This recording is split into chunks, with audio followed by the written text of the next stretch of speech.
Assalamualaikum warahmatullahi wabarakatuh. Perkenalkan, nama saya Lisa Nur Safitri, NIM D1B12227. Di sini saya akan membawakan materi tentang standar pelayanan farmasi di rumah sakit, di mana dalam Undang-Undang Nomor 44 Tahun 2009 tentang rumah sakit dinyatakan bahwa rumah sakit harus memenuhi persyaratan lokasi, bangunan, sumber prasarana, sumber daya manusia, kefarmasian, dan peralatan.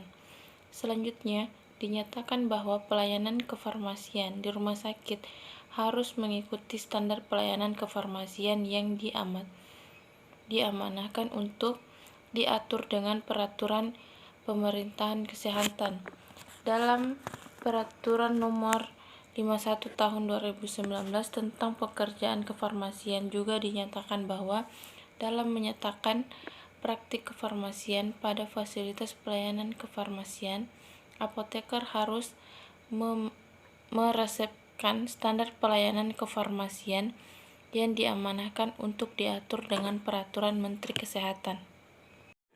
Adapun pelayanan kefarmasian di rumah sakit meliputi dua kegiatan, yaitu kegiatan bersifat manajerial berupa pengelolaan sediaan farmasi, alat kesehatan, dan bahan medis habis pakai, dan kegiatan pelayanan farmasi klinik. Kegiatan tersebut harus didukung oleh sumber daya manusia dan prasarana. Adapun pengelolaan sediaan farmasi dalam ketentuan pasal 15 ayat 3 nomor 44 tahun 2019 tentang rumah sakit menyatakan bahwa pengelolaan alat kesehatan, sediaan farmasi, dan bahan medis habis pakai di rumah sakit harus dilakukan oleh instalasi farmasi. Sistem satu pintu alat kesehatan yang dikelola oleh instalasi farmasi. Sistem satu pintu berupa alat medis habis pakai atau peralatan non-elektromedik, antara lain alat kontrasepsi, IUD, alat pacu jantung, implan, dan stent. Kemudian, adapun sistem satu pintu adalah suatu kebiasaan kefarmasian yang bertujuan untuk mengutamakan kepentingan pasien melalui instalasi farmasi. Dengan demikian, semua sediaan farmasi, alat kesehatan, dan bahan medis habis pakai yang beredar di rumah sakit meliputi tanggung jawab instalasi farmasi, sehingga tidak ada pengelolaan sediaan farmasi, alat kesehatan, dan bahan medis habis pakai di rumah sakit yang dilaksanakan selain oleh instalasi farmasi. Kemudian, rumah sakit perlu mengembangkan kebijakan pengelolaan obat untuk meningkatkan keamanan, khususnya obat yang perlu diwaspadai atau high alert medication. High alert medication adalah obat yang harus diwaspadai karena sering menyebabkan terjadi kesalahan, dan obat yang berisiko tinggi menyebabkan reaksi obat yang tidak diinginkan atau ROTD. Kelompok obat high alert diantaranya yaitu obat yang terlihat mirip dan kedengarannya mirip, kemudian elektrolit konsentrasi tinggi, adapun obat-obat sistostatika. Adapun kegiatan pengelolaan sediaan farmasi, alat kesehatan, dan bahan medis habis pakai meliputi satu pemilihan, di mana pemilihan adalah kegiatan untuk menerapkan jenis sediaan farmasi, alat kesehatan, dan bahan medis habis pakai sesuai dengan ketentuan berdasarkan satu formularium dan standar pengobatan atau pedoman, diagnosa, dan terapi. Kemudian standar sediaan farmasi, alat kesehatan, dan bahan medis habis pakai telah ditetapkan.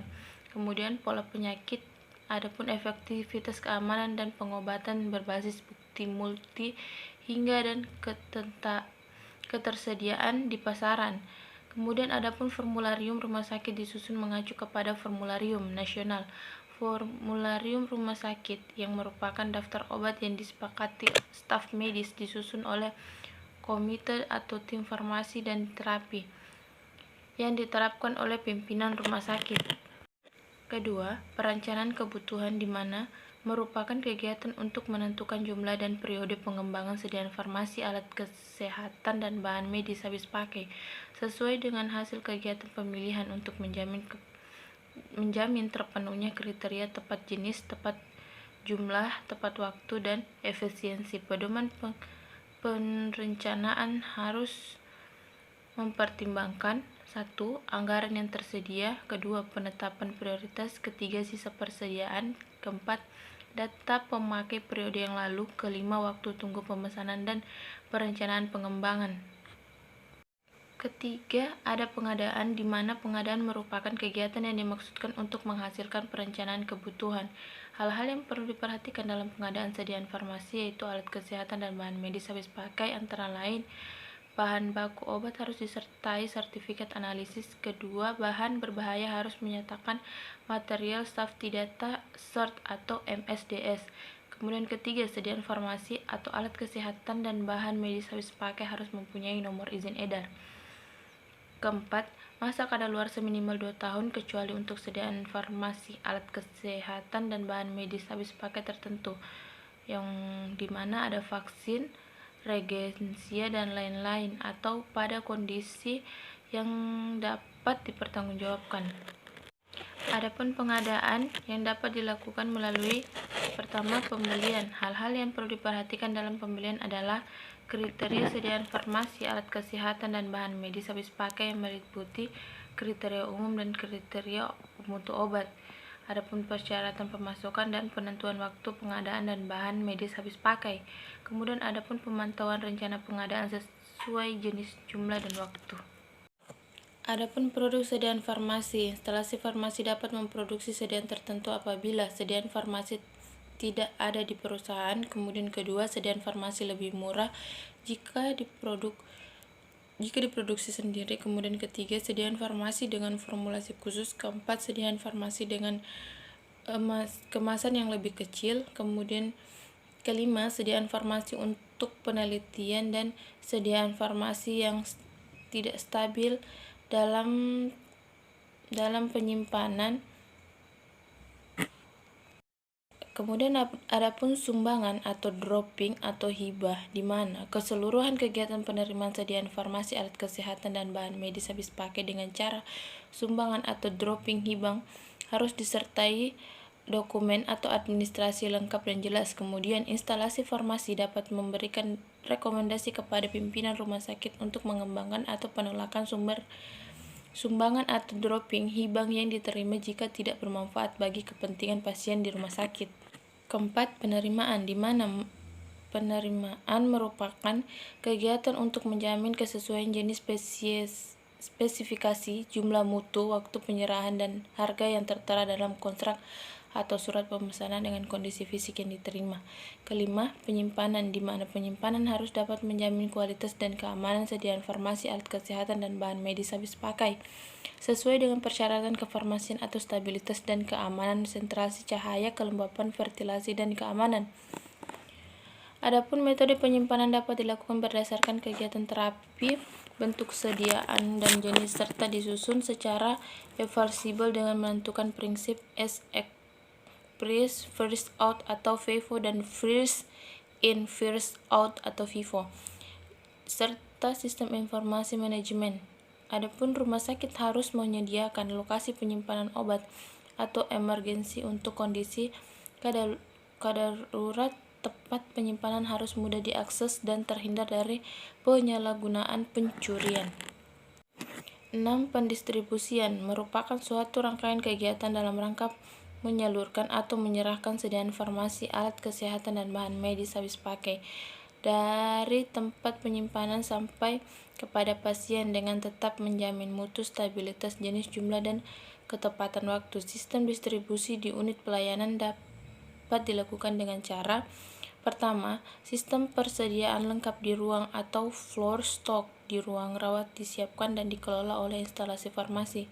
Kedua, sistem resep perorangan atau resep pasien rawat inap dan rawat jalan melalui instalasi farmasi.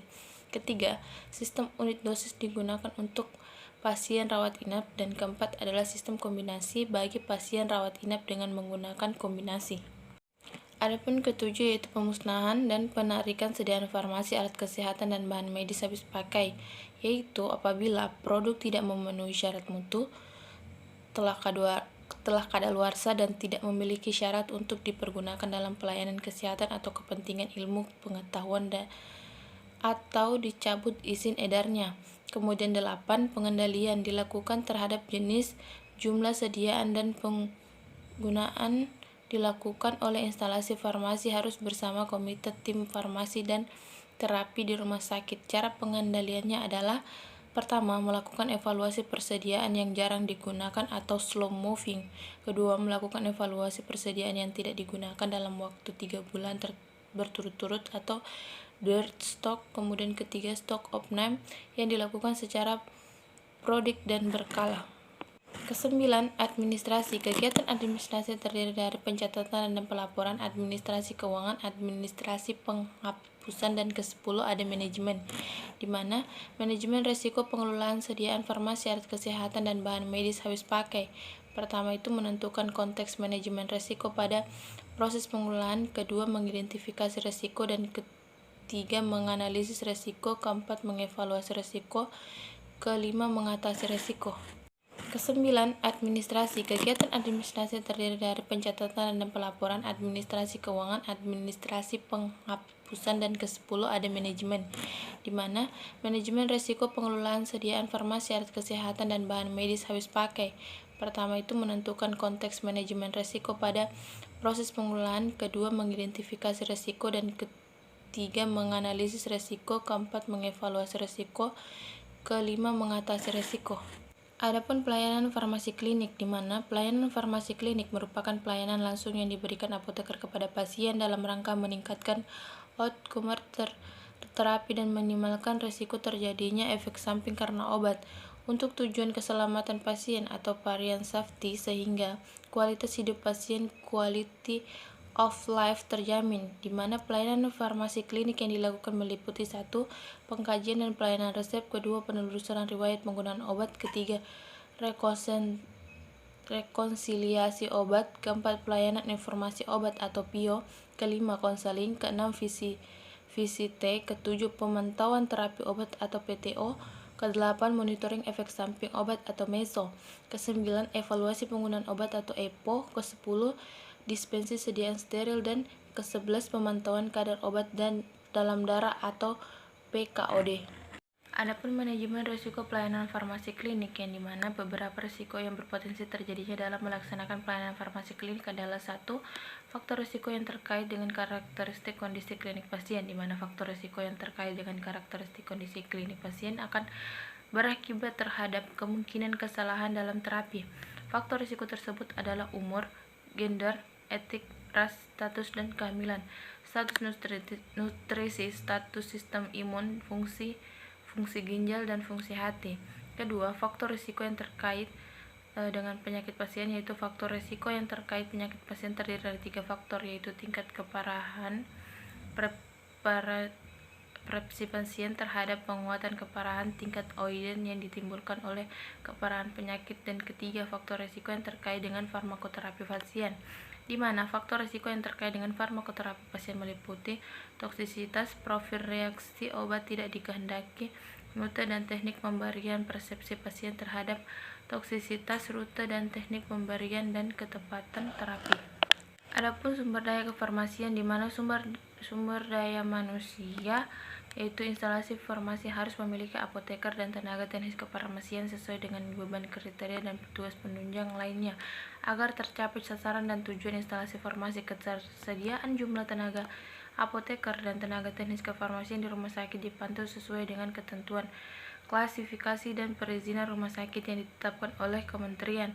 Kemudian adapun sarana dan peralatan, penyelenggaraan pelayanan kefarmasian dan rumah sakit harus didukung oleh sarana dan peralatan yang memenuhi ketentuan dan perundang-undangan kefarmasian. Yang melakukan lokasi harus menyatu dengan sistem pelayanan rumah sakit dan dipisahkan antara fasilitas umum, penyelenggaraan manajemen pelayanan yang langsung kepada pasien, peracikan produk, dan laboratorium mutu yang dilengkapi dengan penanganan limbah. Kemudian peralatan yang memerlukan ketepatan pengukuran harus dilakukan kalibrasi alat dan peneranan secara berkala oleh Balai Pengujian Kesehatan dari atau instalasi yang berwenang. Peralatan harus dilakukan pemeliharaan, didokumentasi serta dievaluasi secara berkala dan berkesinambungan. Adapun pengendalian mutu pelayanan kefarmasian, di mana pengendalian mutu adalah mekanisme kegiatan pemantauan dan penilaian terhadap pelayanan terkait secara terencana dan sistematis sehingga dapat diidentifikasikan peluang untuk peningkatan mutu serta penyediaan mekanisme tindakan yang diambil melalui pengendalian mutu diharapkan dapat berbentuk proses peningkatan mutu pelayanan kefarmasian yang berkesinambungan. Kegiatan pengendalian mutu pelayanan farmasi meliputi perencanaan, yaitu menyusun perencanaan kerja dan cara monitoring dan evaluasi untuk peningkatan mutu sesuai target yang ditetapkan. Kedua, pelaksanaan. Ketiga, tindakan hasil monitoring dan evaluasi. Keempat, penilaian ulang kualitas pelayanan kefarmasian. Dan kelima, update kriteria. Ya, itulah sedikit materi dari saya, kurang dan lebihnya mohon dimaafkan. Wabillahi taufiq wal hidayah. Wassalamualaikum warahmatullahi wabarakatuh. Terima kasih.